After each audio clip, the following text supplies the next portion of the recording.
Okay, so now we're going to talk about person-centered theory. So the way of being for person-centered theory, the role of the counselor, really they're like the epitome of the warm, empathic, and accepting counselor, especially in the concept of unconditional positive regard, which I'll talk about in a bit. The counselor in person-centered therapy should not focus so much on intervening, but really on creating a safe environment where the client can naturally grow. The counselor should also be really genuine and honest about their own thoughts, feelings, and reactions to the client. They should be non-experts, kind of non-directive and non-advice giving. They shouldn't really be diagnostic and should essentially be non-evaluative. There's a lot of stuff they shouldn't do.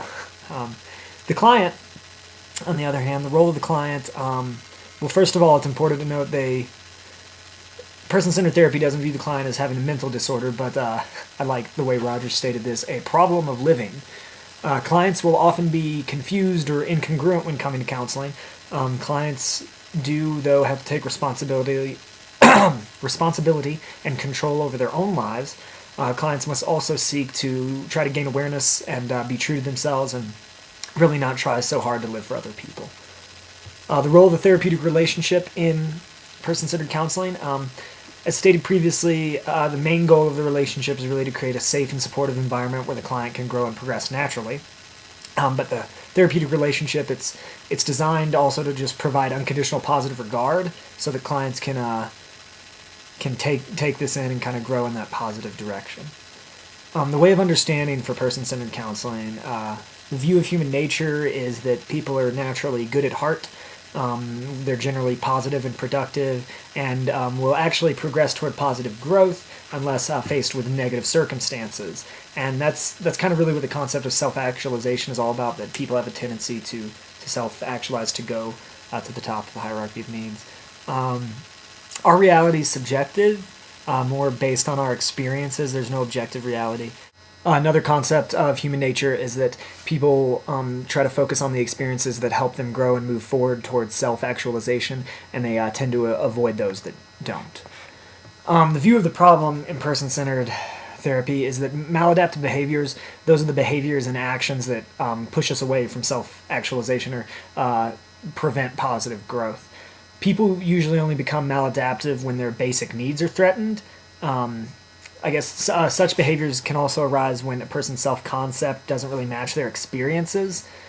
And that's something I kind of had a little difficulty understanding, but I take it to mean their view of themselves and like how things should be doesn't really match up with what they're experiencing in the real world. I'm not quite sure if that's right, but that's the impression I got from it.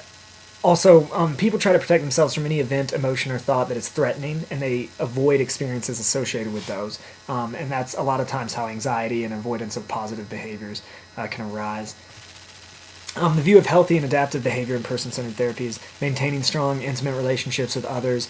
And then, there's the concept of the fully functioning person, which is Rogers' idea of someone who's open to new experiences, has no perceived conditions of self-worth, has a positive regard for him or herself, and is able to receive unconditional positive regard from others.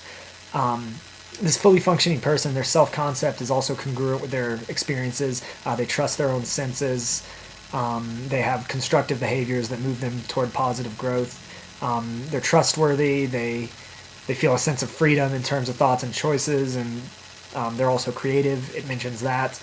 But it also clarifies that I think that there's no actually fully functioning person, but it's just, I guess you want to try to get as many of those positive behaviors as you can. Goals of person-centered therapy, they're not to fix the client's issues for them, but to help them in their personal growth. Theoretically, as a client grows, they'll become able to manage or solve their own problems, as well as future problems, which is really the benefit to it. You're not just by fixing their current problems, you don't prepare them for future ones. So that's good. Essentially, the therapist in person-centered counseling just wants to help the client function at a higher level. The specific goals, the therapist encourages the client to choose them. The client's more directive of the session. But general goals for person-centered counseling include raising client awareness and helping them experience emotions more appropriately. Helping the clients really become their ideal version of themselves, their true self, not a fake projection, just what they want to be. Really just to decrease the client's desire to please others and instead help them more focus on themselves. Also, other general goals include increased openness, increased self-confidence, and increased control over one's life. Those are just some more general goals. The way therapeutic change is said to occur in person-centered counseling, change can theoretically occur as long as the right therapeutic conditions are present. Then clients just will naturally progress toward positive growth and change on their own. If the therapist sets up these conditions for growth. The conditions are psychological contact, which is just the client and the counselor being in a relationship, talking about their thoughts and feelings, making that contact. I kind of felt that's just a characteristic of most types of therapy. The second condition is the incongruent client, which is client coming to therapy has to be unable to deal with their problems despite already having tried. Again, I kind of felt like this was another given in therapy, not necessarily specific to person-centered counseling. The third condition is therapist congruency. The counselor is honest and genuine with the client in regards to their thoughts and emotions and reactions toward the client in the relationship. The fourth condition is unconditional positive regard, and that's also a key concept talked about in a bit, but it's when the therapist is empathic and accepts the client with no... I think I'm on the fifth condition is therapist empathy, which is when the counselor can immerse themselves in the client's experience, kind of fully understanding and acknowledging what the client's experiencing. And the final condition is communication of empathy, and that's just when the client is able to recognize the counselor's empathy, genuineness, and positive regard. Once these conditions are established, Rogers just believed, again, that the client would naturally progress toward and accomplish their goals. Key concepts in person-centered counseling. Excuse me. One key concept is the organism, and that just refers to the whole person, all their psychological and physical aspects. Another concept is I'm going to mess this up. Phenomenal field. Oh, I think I said it right. And that's our subjective world that forms our frame of reference for our lives. The organismic valuing process, that is our inherent ability to determine what's good for us and what's bad, and that leads to continued engagement in behaviors or avoidance of them. The self-concept, that's another key concept. The self-concept is how we view ourselves as separate from the rest of the environment. Again, that's one I wasn't fully sure of what it meant, but that's what I think it means. Positive regard, another key concept, that is affection toward others and something that we kind of crave from other people is positive regard. Self-regard, that's just the level of positive regard that a person has for themselves. Conditions of worth, these are developed when someone reinforces the idea within us that love and caring from people are conditional on our performance or certain characteristics. And conditions of worth are whatever we have to do for other people to care for us. So, like, good grades might be a condition of worth for a child to their parent.